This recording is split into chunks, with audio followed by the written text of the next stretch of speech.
sayyidina wa maulana Muhammadin sallallahu Muhammad. Allahumma sholli wa sallim alaihi. Ya, alhamdulillah ketemu lagi dengan Kak Heru yang setia menemani. Gak tahu ini sahabat-sahabat Nusantara semua yang ada di rumah ya, jangan bosan-bosan sama Babi, sama Kak Heru. Satu lagi nih, Bang Mus Gendut. Nah itu. Ketemu lagi kawan-kawan kita di ngobrol bareng dengan Babe. Iya.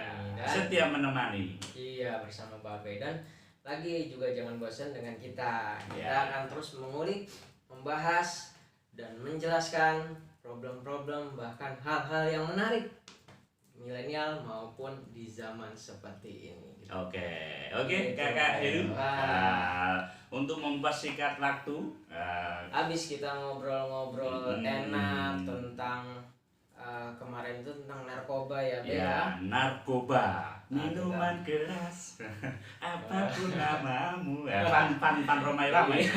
Wah, fans Romai Rama nih sepertinya nih. Tolak guys. Wah, asik.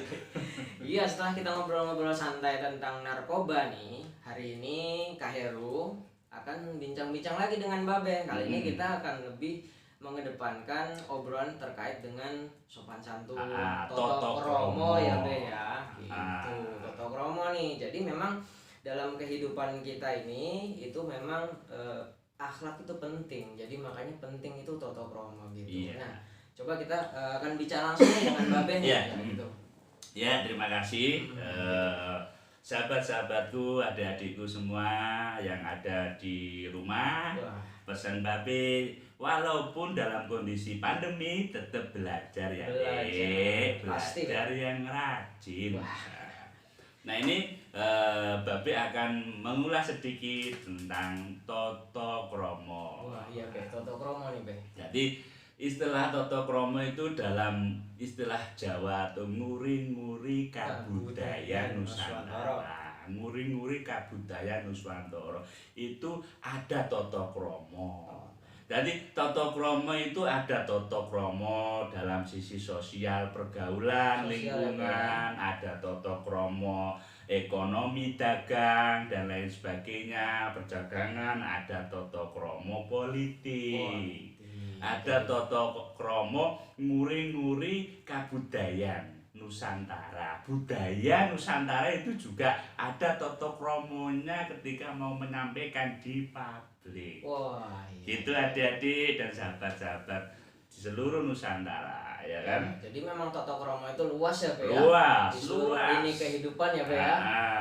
Jadi ini Babe akan menjelaskan satu-satu karena sekarang itu lagi marak percaturan politik yang tidak sehat. Wah, iya. Ini kan bengkel kesehatan, jadi Betul, kita harus betul. mengurai bengkel kehidupan itu, mengurai bengkel kesehatan alias bengkel kehidupan itu mengurai toto kromo biar suhu politik itu sehat. Sehat, ya. Ya, itu sehat. Jadi cara menyampaikan juga harus sehat. Berdasarkan toto kromo, ya kan? Berdasarkan ya kayak pujangga Ronggo Warsito, itu kan asik ya kan? Pujangga kayak Jayabaya itu kan Jayabaya. menyampaikannya itu kan asik, tidak menyentuh orang, tidak menyakiti kan gitu. Ya, bahasanya tidak terlalu denotasi sekali ya, jadi ada konotasinya juga gitu, Be. Ya, gitu. monggo, Be, gimana, Be, tentang toto kromo nih, Be? Secara Oke. umum dulu, Be, toto Nah, kromo. jadi gambaran toto kromo. Jadi toto kromo itu dulu peradaban Nusantara ya. Perlu adik-adik semua ketahui bahwa leluhur kita dulu itu ada namanya bangsa Lemuria. Lemuria. Jadi bangsa Lemuria itu sebuah bangsa yang punya peradaban tinggi, teknologinya tinggi, cara menyampaikannya, tutur katanya, sopan satunya juga tinggi. Gitu. Jadi bangsa Lemuria itu ya kira-kira ada di dataran Jawa lah kira-kira. Kurang lebih di dataran Jawa antara Banten sampai antara Anyer sampai Panarukan. Gitu. Jadi itulah bangsa peradaban Lemuria yang peradaban tertua di kita, kemudian disusul dengan peradaban Atlantis. Itu dalam teorinya temuan Santos itu kan. Nah, itu memang ada, cuman karena ada sesuatu hal Yaitu tadi bangsa Lemuria itu lupa akan tata krama, kemudian bangsa Atlantis juga lupa akan tata krama. Akhirnya energi negatif di alam itu penuh. Wah, gitu. Begitu energi negatif itu penuh, akhirnya terjadi namanya ledakan tsunami tadi atau bencana. Akhirnya bangsa Lemuria, bangsa Atlantis tenggelam.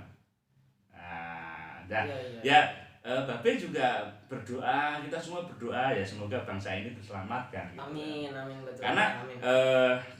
dengan sirkulasi percaturan yang begitu global, kemudian kita itu juga harus tahu sebab akibat, kemudian tahu tata cara berpolitik yang benar, saling menghargai. Ya istilah kata gini, dulu leluhur kita itu, pemimpin kita, raja-raja terdahulu dulu kan masih kerajaan. Jadi raja-raja terdahulu, pemimpin-pemimpin terdahulu itu sebelum memutuskan sesuatu itu biasanya beliau-beliaunya itu laku lampah tirakat. Jadi lewat laku lampah. Nang ning ning bum. Dadi manembah manekung marang Gusti ingkang murdeng dumati ingkang tetali jagat. Gitu. Nah, kalau kita memang sebagai generasi Nusantara harus tahu betul bahwa ini budaya kita. Akhirnya dari mulai RT sampai kelas istana juga harus begitu. Jadi memutuskan sesuatu itu ya harus dengan laku lampah tirakat. Ya minimal puasa 3 hari lah. Untuk menggedok aturan itu ya harus pakai laku lampah. Kalau hanya pakai rasio ya ketemu yang ada nanti ya begitulah, saling menyalahkan, saling apa. Akhirnya energi negatif itu penuh. Ya kan, begitu energi negatif itu penuh, akhirnya yang terjadi apa? Ya terjadi sebuah kesakitan. Jadi sakit secara fisik, mental maupun semua lini sakit. Ekonominya sakit, politiknya sakit, budayanya sakit. Nah gitu. Nah penyembuhannya bagaimana ya di bengkel kesehatan guys? Nah kira-kira gitu. Artinya berarti laku lampah tirakat itu dalam usaha untuk membina tadi toto kromo toto kromo. Ya, jadi gitu. laku lampah tirakat itu supaya cokro yang ada di bumi itu, yang ada di Indonesia itu, selain cokro ada di manusia juga ada cokro di bumi. Itu tidak ngamuk lah gitu kan. Jadi misalkan kita itu kan anasirnya kan ada 4, 5 lah sama suwung gitu kan. Jadi ada anasir 1 api, ada tanah, ada air, angin, dan ruh suwung. Iya yang tidak tampak. Lah itu anasir-anasir ini ya harus kita harus kita hargai. Ya misalkan begini, kita selama ini kan tidak pernah berterima kasih dengan air. Air, aku terima kasih ya. Selama ini ya kan, engkau selalu memberikan aku kebersihan dalam tubuh saya. Kan gitu. Api, aku terima kasih ya, dengan adanya kamu saya bisa masak gitu kan. Minimal Bang Mustafa bisa membikinkan saya lemon gitu kan. Ya untuk kekebalan tubuh ya kan gitu ya. Kemudian angin, angin, dengan adanya angin ada ruang untuk saya bernafas, ada oksigen kan itu. Dan tanah, yang kasihan ini tanah ya. Selalu ya begitulah di bawah terus, tapi nggak pernah ya. Apakah kita pernah berpikir terima kasih ya tanah? Apakah kita pernah mendoakan anasir itu?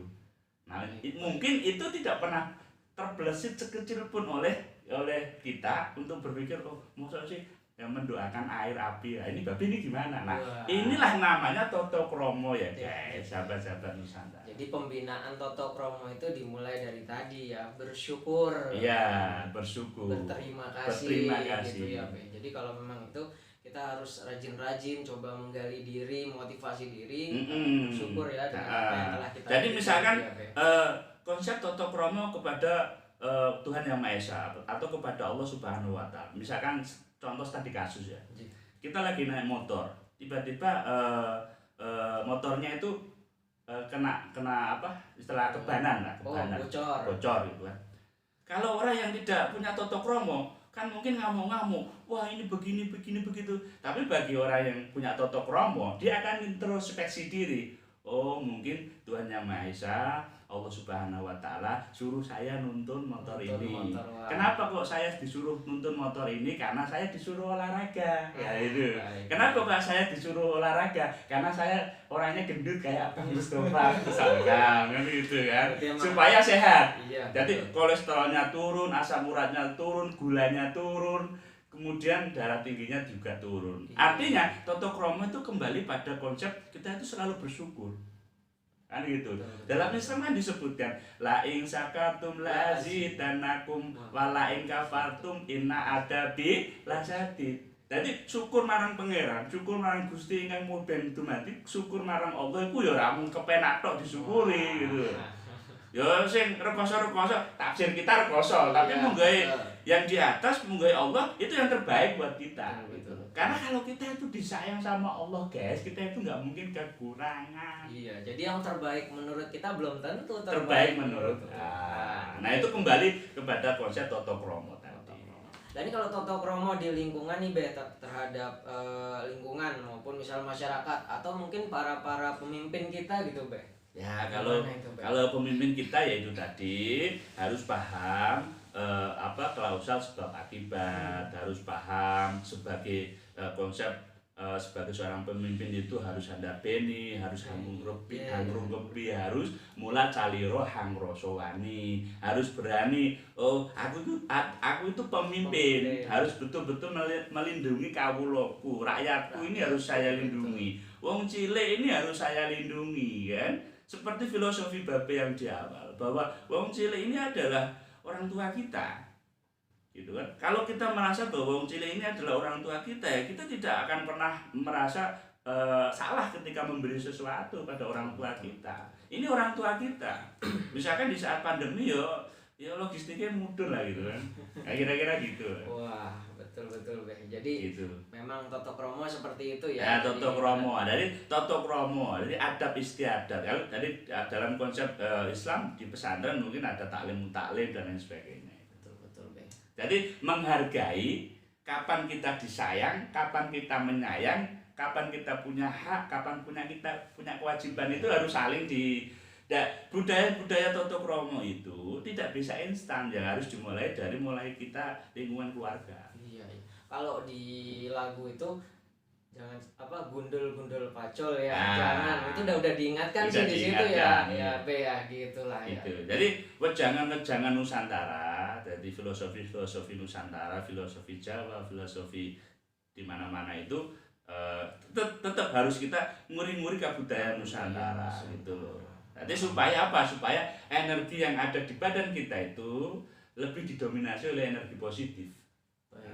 Bukan energi negatif. Gitu kira-kira ya. Yang penting di lingkungan kita ini didominasi dengan energi positif. Biar lengkap nih Be. Jadi ada beberapa mungkin saran atau pertanyaan dari audiens, tapi ini diwakilin sama Bang Mus nih Be. Biar lebih lengkap. Ini Bang Mus itu spesialis untuk humas. Oh, humas ya. Hubungan kemasyarakatan. Ya, gimana Bang Mus? Bang Mus ya ini Be. Aduh Be, banyak banget ini Be pertanyaan Be. Banyak, siap Bang Mus. Ini yang pertama nih Be. Ini ada yang nonton juga Be, jamaah biasa. Yang pertama pertanyaannya, apakah ada hubungannya Be antara rizki sama tata krama? Oh iya. Jadi hubungan antara Rizky dengan Toto Kromo nih Be. Iya. Gitu Be, silakan Be. Jadi kalau Bang Mus yang tanya itu memang kelas dewa. Jadi gini ya, kembali pada filosofi dasar tadi ya, filosofi dasar bahwa manusia itu harus bersyukur kepada Allah Subhanahu wa Ta'ala, terus berterima kasih kepada alam, berterima kasih kepada semua yang saling menopang. Nah, kemudian hubungannya dengan rezeki gimana ya?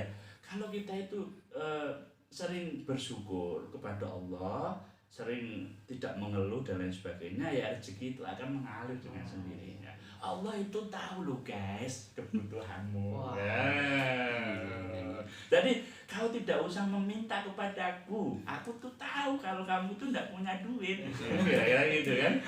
Karena setiap hal yang memang terjadinya kurang baik kita jawab dengan senyuman ya. Dengan senyuman. Pokoknya kuncinya orang hidup itu tafakkaru ilallah. Selalu bertafakur. Jadi kita harus selalu menjabarkan bahwa ini yang terbaik buat kehidupan saya. Baik. Jadi jangan jadi orang itu ya jangan mengeluh terus ya. Mengeluh itu boleh namanya kamanungso kan. Menungso itu kan menungso itu dalam bentuk Jawa kan menungso kan menus kakean dosa. Ya boleh lah begitu. Tapi ngono ya ngono ning aja kaya ngono ya guys. Aja kaya ngono ya Bang Mus ya. Boleh mengeluh belum punya istri, belum punya apa, enggak boleh. Ya mengeluh sih boleh, tapi ngono ya ngono ning aja kaya ngono. Artinya apa? Boleh mengeluh, tapi jangan terlalu ngeluhnya itu jangan kebangetan gitu. Ojo kakean keluhan lah. Nah, ojo kakean keluhan, tapi perbanyak la ing sakartum la azizannakum wa la ing kafartum innada bila sadid.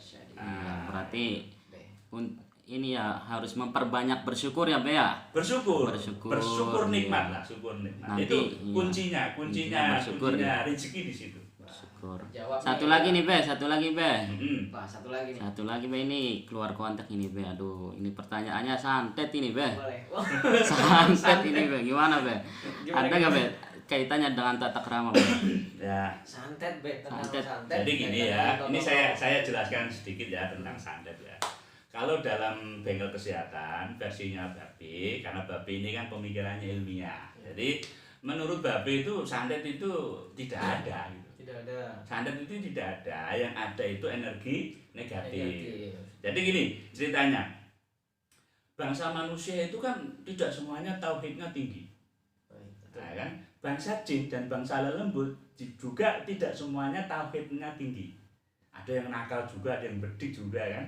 Akhirnya sesama yang tauhidnya ini rendah tadi berkolaborasi gitu kan. Terjadilah yang namanya perjanjian kerjasama MOU. MOU persekutuan gitu kan. Nah dari situlah orang bilang yang namanya santet tadi.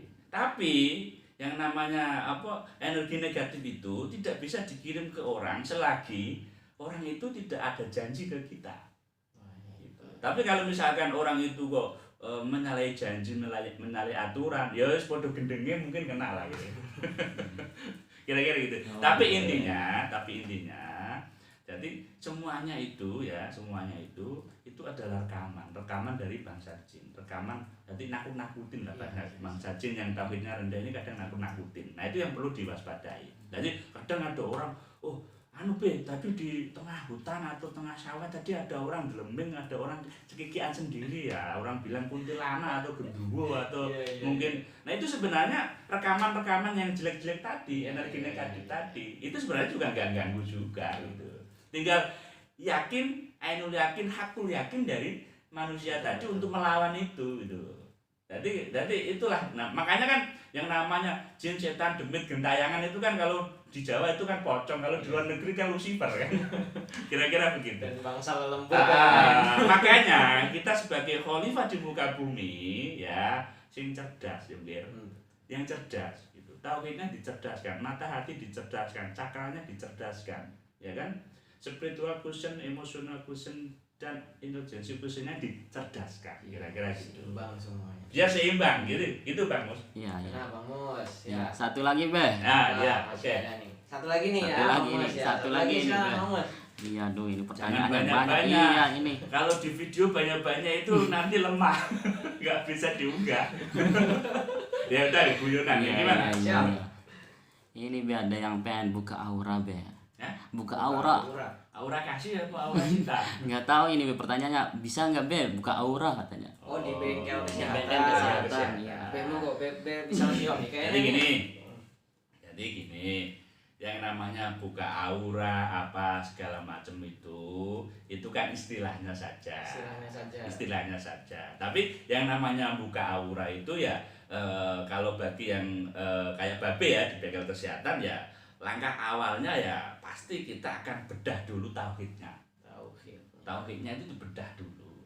Setelah tauhidnya dibedah dulu, nanti cakranya dibedah. Cakra 9 itu dibedah. Jadi cakra 9 itu matanya untuk apa, hidungnya untuk apa, mulutnya untuk apa, telinga untuk apa, termasuk di bawah perut. Untuk apa? Itu untuk apa itu dibedah. Nah itulah yang namanya membedah energi positif. Jadi yang negatif-negatif itu diurai dengan dengan sirkulasi macam-macam. Nah, kayak di teori Babe di bengkel kesehatan ini, Babe buka yang namanya terapi healing. Terapi healing. Jadi terapi healing ini bagaimana manusia itu meningkatkan daya linuwehnya supaya kebuka, supaya untuk parek tetap mendekat kepada Allah itu gitu loh, semangat gitu ya gitu. Kemudian nah, setelah nanti terapi healing ini ada konsep namanya konsep guduri. Nah, semakin kita mendekatkan diri, ya kan? Bagaimana Allah itu tidak transenden, tapi imanensi. Jadi transendental itu masih jauh lah kira-kira. Allah itu masih jauh sama kita. Tapi kalau sudah imanensi itu Allah Tuhan Yang Maha Esa itu dekat sama kita. Nah, masa namanya kita dekat sama Tuhan, kita dekat sama Allah kan nggak dikasih kan nggak mungkin lagi. Nah itu jadi kalau di bengkel kesehatan ini macam-macam gitu kan, tapi tidak bisa, sekali lagi tidak bisa diproduk semuanya, tidak bisa. Jadi harus satu persatu dan syaratnya harus datang ke bengkel kesehatan dan datang ke bengkel kesehatan masnya. Ya, makasih Be. Wah, mantap nih. Tapi satu lagi Be, ini pesan buat teman-teman di seluruh Nusantara nih Be, itu tentang Toto Kromo Be, silakan Be. Jadi ya pesannya Babe, adik-adik semua, sahabat-sahabatku Nusantara, sedulur-sedulur semua ya, tetap kita itu jadi orang yang ramah, ya, jadi orang yang sederhana, jadi orang yang istilah kata itu kita itu dilahirkan di muka bumi itu untuk apa? Nah itu yang paling penting. Kemudian jangan adigang-adigung adiguno atau sombong congkak dan sebagainya, karena itu adalah penyakit hati ya guys, hati-hati karena ini bisa menimbulkan stroke dan sebagainya. Kemudian kita juga harus ojo dumeh, suka pamer dan lain sebagainya. Nah itu jangan. Kemudian sebagai seorang pemimpin, Toto Kromo menjadi seorang pemimpin ini sangat berat, sehingga kalau memutuskan itu tolonglah dengan hati yang jernih, dengan laku lampah tirakat, mintalah kepada Allah, kepada Tuhan Yang Maha Esa yang terbaik untuk bangsa ini kayak apa. Jangan jedak-jedok aja asal pegang palu digedar-gedor aja kan repot. Nah, kira-kira gitu. Baik, yang jelas kumpulkan energi-energi positif dan coba urai energi-energi negatif. Kalau memang masih ada kendala bisa langsung konsultasi atau datang ke bengkel kesehatan. Nah, yang terakhir kita sholawat kepada junjungan kita Nabiullah Muhammad Sallallahu Alaihi Wasallam. Sallallahu ala Muhammad Sallallahu alaihi wasallam.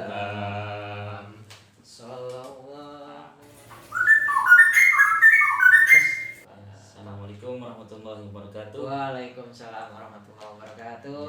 Jangan lupa untuk penggemar Babe ya, saya tawarkan di sini saya menjual madu murni randu, ada juga madu murni multiflora, ada juga madu murni yang dari hutan juga ya. Bagi yang mau pesan silakan hubungi RP Channel. Wah, cocok nih ya. Cocok. Oh ya, jangan lupa kalau teman-teman atau sahabat-sahabat Nusantara bagi yang memang mau konsultasi langsung ke bengkel kesehatan silakan. Dan ini juga ada produk dari bengkel kesehatan dan RP Channel, madu randu dan madu multiflora. Begitu ya Bang Mas? Siap, mereknya Mega Honey. Mega Honey. Jangan lupa.